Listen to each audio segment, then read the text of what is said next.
Cette sphère d'acier de 24 mètres de diamètre est devenue le point de mire des chercheurs lancés à la conquête de l'infiniment petit. Elle abrite à Toulouse un super microscope électronique fonctionnant sous très haute tension.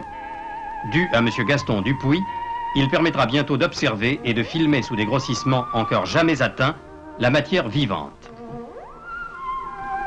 Jusqu'ici, le microscope optique avait permis, avec un grossissement de 1500 fois, d'observer les cellules humaines et d'en filmer en accéléré les étranges modifications. Le microscope électronique ouvrit aux chercheurs l'intérieur même de la cellule. Désormais, on pouvait photographier, grossi 70 000 fois, un globule blanc digérant un globule rouge.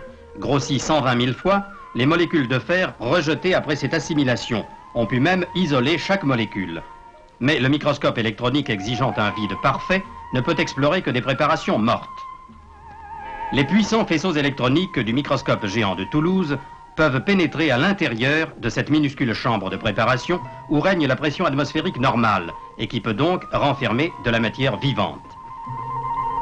Le rayonnement X étant trop intense autour du microscope pour permettre l'observation directe, des caméras de télévision transmettent les images observées au PC où elles seront enregistrées.